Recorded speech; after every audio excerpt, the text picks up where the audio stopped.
Bonjour les amis, nouvelle vidéo aujourd'hui pour retrouver Soral qui était sur GPTV. Il va être interrogé sur la politique française et vous le connaissez, il ne va pas y aller avec le dos de la cuillère. Il va dire ses quatre vérités, bien sûr, sur la politique française et puis sur ce qui s'est passé, bien sûr, sur les municipales. Mais juste avant de l'écouter, comme d'habitude, n'oubliez pas de vous abonner, le pouce, le commentaire, le partage, le boost, c'est extrêmement important, vous le savez. La chaîne est censurée par YouTube, donc n'hésitez pas, bien sûr, à le faire. Je remercie aussi tous ceux qui me soutiennent sur Tipeee, sur Patreon, vous avez tous les liens en description, c'est extrêmement important. On regarde l'extrait et on en parle juste après. Je l'ai bien connue, hein, puisque ce qui est d'ailleurs assez intéressant, c'est quand elle avait 20 ans, c'est à moi qu'elle s'est adressée, à l'époque par Facebook et nous avons été proches, comme chacun sait. À l'époque d'ailleurs, j'étais très copain aussi avec Zemmour. On se voyait au Bonaparte tous les 3 et on discutait longuement et d'ailleurs, Zemmour prenait des notes de ce que je disais et puis j'ai retrouvé ça quelques jours après, dans les médias dominants. Mais bon, à la limite, j'ai c'était flatteur, hein, pour moi. Donc, Sarah Knafo, ça fait longtemps que je dis qu'elle a un grand avenir politique parce qu'elle est formée, elle a la volonté, c'est une femme, elle a vocation à remplacer Marion Maréchal qui n'a pas le niveau et Marine qui est vieillissante et elle incarne, l'idée que de cette droite, bourgeoise, qui, effectivement serait la solution par rapport à l'ensauvagement, islamique de la France, en, s'appuyant sur l'exemple israélien et la manière dont les Israéliens savent mater les Palestiniens. C'est un peu ça son truc et c'est vrai que c'est ça c'est l'essentiel de sa vitrine. Parce qu'après, c'est vrai que quand elle a annoncé ça, les gens se foutent un peu de son programme économique et des détails. Ils se disent: «Elle est le rempart à l'islam racaille qui est en train effectivement de déferler sur la France, ce qui est pas faux non plus, hein. Il suffit de se balader sur la Côte d'Azur, à Nice, qui était avant des paradis, pour ceux qui se rappellent de ce qu'étaient ces régions des années 30 jusqu'aux années 80. Il y a une réalité quand même, ces gens-là, ont bien travaillé. Jean-Pierre Bloch a bien travaillé. Il a bien rempli la France de Maghrébins qu'on a bien élevés dans l'hostilité envers la France avec, effectivement ce passif colonial et cette guerre d'Algérie et ça est une réalité qui agace les Français qui n'ont jamais, accepté cette immigration de peuplement et Sarah Knafo est là pour vous dire: «Moi, je vais vous en délivrer». C'est-à-dire que je suis la juive de droite qui va vous délivrer de ce qu'ont fait les juifs de gauche. Et c'est-à-dire que, alors on ne sait pas effectivement si c'est pour maintenir un certain pouvoir juif en place ou si c'est effectivement parce que les juifs de droite seraient peut-être les seuls capables de corriger les fautes des juifs de gauche. Il y a des gens qui le voient comme ça. Et il y a ambiguïté, on ne sait pas, hein, on ne sait pas si ces gens-là se combattent réellement ou si en réalité il y a derrière une solidarité communautaire et que le but c'est de les maintenir au pouvoir coûte que coûte, malgré un bilan catastrophique sur, tous ces sujets. C'est Et c'est ça justement, Alain, l'inconnu, hein. si on retire cette question communautaire et même sur la vision géopolitique, est-ce que la vision portée par Sarah Knafo sur la politique nationale, sur aussi la politique économique, n'est pas uniquement une ligne avant-gardiste, mais même une ligne qui représenterait la solution pour régler les problématiques de la France, si on met de côté les aspects communautaires et géopolitiques? J'en sais rien parce que je te dis franchement, moi, je suis sur, j'étais en train de sauver ma peau, pour quitter la Suisse et je sais que je pourrais pas revenir en France. De là à éplucher les programmes politiques, moi, ce que je remarque, c'est que normalement, la pseudo-droite républicaine et la pseudo-gauche socialiste devraient être totalement disqualifiées politiquement et avoir disparu. Or, non seulement ils ne disparaissent pas, mais il reste en fait les 2 bastions dominants. En fait, on a un pouvoir macronien qui se maintient au centre en étant résiduel à moins de 10. On a ces 2 vaches, de la bêtise française et de la lâcheté française qui sont la pseudo-droite républicaine et la pseudo-gauche socialiste et puis un peu extrémisé des 2 côtés. Le RN qui finalement, est quand même, marginalisé par son hypersionisme d'une certaine manière et le LFI qui est un peu marginalisé par son hyper pro-palestinisme. Donc tout ça nous fait une espèce de pyramide qui en fait produit que ça ne change rien. C'est-à-dire qu'en fait rien ne bouge depuis plus de 20 ans, alors que ça fait 20 ans qu'on pourrait se dire, avec le bilan catastrophique de ces gens-là, ils devraient avoir dégagé depuis longtemps. Or non, je veux dire, rien ne change. Ça veut dire que, comme je l'ai dit souvent, le changement politique ne passera pas par les urnes, mais par les burnes. Et malheureusement, par les burnes, c'est-à-dire par une crise aggravée à un tel point que on se retrouve dans une situation de quasi soulèvement populaire, du type super gilet jaune, dont la France a quand même le secret et qui s'inscrit quand même dans une certaine tradition française. Et Sarah Knafo là-dedans, c'est quand même une histoire de bourgeoisie du 17e arrondissement élargie, hein. Je veux dire, bon, elle fait 10,3% à Paris et elle était à 9,90. Je pense qu'elle a eu un petit coup de boost pour être quand même, au 2e tour. Elle aurait très bien pu une paillette, mais c'est une très belle performance pour une entrée en politique et moi j'ai toujours dit, on l'a fait un fait document d'ailleurs sur les nouveaux personnages qu'on allait faire monter et on a bien dit que Sarah Knafo avait plus d'avenir que Zemmour, qui est moins politique et plus, on va dire, honnête, c'est-à-dire plus journaliste qu'elle, et qui est moins femme, et puis aussi qui a commis l'erreur de réhabiliter Pétain. Et ça lui a barré le CRIF. C'est le CRIF hein, qui a disqualifié Zemmour, parce que le CRIF a dit à Zemmour, on ne touche pas à la Shoah, parce que c'est la vieille bourgeoisie ashkénaze, ils veulent pas y toucher, alors que lui représente, on va dire, les juifs maghrébins, dont le problème n'est pas la Shoah et Tata Rachel en 33, mais le problème de vivre à Sarcelles, à proximité des franco-maghrébins particulièrement hostiles, avec en plus un différentiel dans le rapport de force quotidien.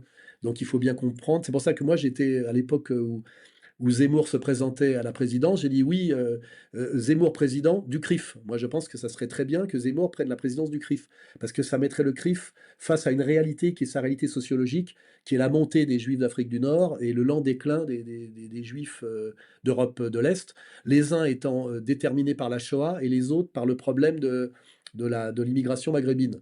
Donc ça, au moins, on serait dans le respect de la sociologie de la complexité de ce qu'on appelle la communauté juive. Et le CRIF aujourd'hui incarne encore une domination de la vieille bourgeoisie ashkénaze sur, on va dire, la montée de la plus jeune communauté juive maghrébine. Et c'est ce que Zemmour incarne. Donc ça, bon, c'est pour faire une petite parenthèse. Voilà, Zemmour, moi je serais content que Zemmour devienne président du CRIF pour les juifs, parce qu'en fait, ça exprimerait mieux la réalité juive quotidienne. Parce que moi, ce qui m'intéresse, c'est de comprendre, hein. Je dis, voilà, voilà, je suis pas... en réalité, contrairement à ce que disent les cons et les menteurs, moi, ce qui m'intéresse, c'est la paix, la France, que la France redevienne un pays de paix et de prospérité. Ce qu'elle devrait Alors, être normalement, ce qu'elle devrait être. La France est un pays riche, faut pas oublier. vraiment, parce que si je suis les médias et même les propos, alors, évidemment des médias mainstream, mais même d'un Bardella, je découvre qu'Alain Soral serait le Raspoutine, non pas de Poutine, mais de Mélenchon. On a vu que ton prénom, enfin le nom, prénom et nom Alain Soral réapparaît comme l'influenceur, ou en tout cas les propos immondes que pour proférer Mélenchon seraient de la faute d'Alain Soral. Alors, comment expliquer un peu cette position? Parce qu'on sait, Alain, alors qu'il y a toujours une position, je ne vais pas dire ambiguë, mais assez complexe de ta part envers Jean-Luc Mélenchon. Respect du personnage politique et de sa culture en tant que considéré comme dernier homme politique vraiment avec une expérience, etc. Une position géopolitique qui est que tu considères plutôt bien alignée, notamment la question israélo-palestinienne, mais on a aussi toutes les questions nationales, où même là il y a encore eu des propos où il parle des blancs moches, pas beaux, où il y a vraiment une rupture, on va dire, avec les autochtones. Bah, Comment il faut personnage il faut Mélenchon. qu'il travaille encore un peu pour se soraliser un peu plus. Il serait dans la cohérence. Le problème, c'est qu'il est à la tête d'un parti qui est une usine à gaz, où il y a à la fois un reste de jeunes intéressés par la question sociale, effectivement des Français d'origine maghrébine et donc musulmans, qui sont attachés à leur religion, qui n'a pas subi encore un Vatican II de l'islam, et puis aussi, n'oubliez pas, toute une dimension LGBT et féministe, et donc c'est une espèce de char un peu incohérent, et il fait avec, ce qui fait qu'il dit un jour quelque chose et le lendemain quelque chose. Un jour il parle pour les cheveux bleus et le lendemain il parle pour on va dire les islamo-gauchistes. Et en réalité, c'est difficile d'articuler la vision du monde des cheveux bleus LGBT et des islamo-gauchistes. Donc, compte tenu de sa base contradictoire, il ne peut pas avoir un discours cohérent. C'est pour ça que moi, il y a un certain discours de Mélenchon. On voit le Mélenchon qui s'exprime de manière intelligente. Il comprend très bien que la Russie n'est pas l'ennemi. Il comprend très bien que l'Ukraine est une connerie. On voit très bien qu'il le sait, tout ça. Il dit bien que le problème aujourd'hui, c'est la brutalité américano-sioniste et que l'Iran, normalement, c'est aux Iraniens de régler les questions de l'Iran, hein. C'est aux Iraniens de chasser le pouvoir par les urnes s'ils en ont envie. Là-dessus, il est pas mal. Et puis après, à il dit qu'il supporte pas les blancs et qu'il a besoin d'être entouré de colorés. Alors là, je rappelle qu'il fait partie, c'est un enfant de la petite administration coloniale. Donc en fait, il y a un paradoxe chez lui, c'est qu'il croit qu'il est antiraciste parce que ses parents étaient des fonctionnaires de l'administration coloniale. C'est pas être antiraciste d'être bien au milieu des Arabes et des Noirs quand tu es un colon français, hein. En fait, tu es dans une situation de domination et tu aimes bien. Alors tu dis, moi j'aime bien les indigènes, oui, comme la bourgeoise aime bien sa femme de ménage, hein. D'ailleurs, elle se tutoie et elle lui fait un cadeau à Noël, tu vois. Donc Mélenchon, faut pas qu'il oublie ça. Il est un enfant de la petite administration coloniale, ce qui fait pas forcément de lui un antiraciste. Ça fait plutôt un type qui a la nostalgie de l'Empire, tu vois, mais qui s'en rend pas tout à fait compte. Donc, moi, j'aime bien Mélenchon. Pourquoi? Parce que c'est un bon tribun. Quand je dis que je l'aime bien, c'est un social traître. Il a appelé à voter oui à Maastricht. Moi, je me rappelle que quand j'étais au Parti communiste, Grémetz, tout le monde le méprisait parce qu'en plus, c'était un pleurnichard. Je rappelle que c'est un type à qui le Parti socialiste n'a jamais donné ce qu'il aurait voulu, puisque le maximum qu'il a eu, c'est secrétaire d'État à la formation professionnelle, alors que tant d'autres sont devenus ministres qui étaient beaucoup plus cons que lui, mais pas goy, hein, il le sait très bien, hein, c'est pour ça il y a un doriotisme chez lui latent qui est intéressant. Mais il est formé politiquement, c'est un des derniers qui est formé, c'est sûr. Il est pas mauvais tribun et je dis de temps en temps, il est capable de nous faire moins honte, quoi, quand on voit ce qu'il y a en face. Analyse lucide d'Alain Soral. Effectivement, Mélenchon, on peut le déplorer, mais ça reste le meilleur tribun en France. Mais ça n'excuse en rien, bien sûr, tous ces débordements. Et n'oubliez jamais que Jean-Luc Mélenchon est né au Maroc. Et oui, Jean-Luc Mélenchon n'a rien de français, d'où peut-être le peu d'amour qu'il a pour nous. Ensuite, sur le PS et les LR, et oui, au vu de leurs résultats aux différentes présidentielles, ils ne devraient plus exister. Sauf que ce sont des politiques qui sont ancrés localement et c'est ça qui les sauve. C'est pour ça que au municipal, eh bien, ils ont fait des scores intéressants. Le PS a réussi à prendre des villes. Et puis avec LFI qui se extrémise et donc qui fait peur à une partie de l'électorat, eh bien l'électeur de gauche qui n'a pas envie non plus de voter pour LFI parce qu'il a peur, eh bien va voter pour le PS et ainsi de suite. Vous voyez à quoi servent les extrêmes.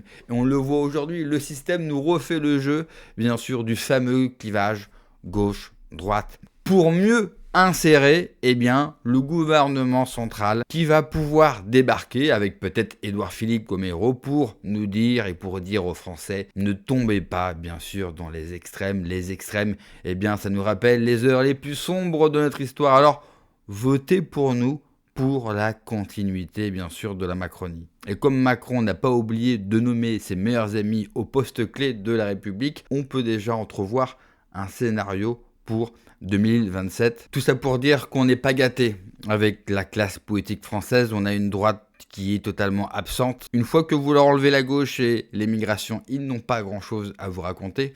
Et puis à gauche, eux, pour le coup, ils ont un véritable projet. Le problème, c'est que c'est un projet qui mènera la France au néant. Et puis le troisième groupe, les souverainistes. Le problème, c'est qu'ils sont totalement absents. Je vous rappelle qu'aux dernières élections européennes, ils ont fait 1%. Alors le seul espoir bien sûr pour les souverainistes et pour une candidature réellement nationale, eh bien ça reste Philippe de Villiers. Reste à savoir si Philippe de Villiers est l'homme de la situation. À mon sens, la prochaine élection présidentielle ne représente aucun intérêt. À part si bien sûr les Français ont décidé de se mobiliser, mais vous le savez, je n'y crois malheureusement, et je dis bien malheureusement pas. Merci d'avoir regardé la vidéo les amis, n'oubliez pas comme d'habitude de vous abonner, le pouce, le commentaire, le partage, le boost de la vidéo. Prenez soin de vous, que Dieu vous protège. Allez, ciao.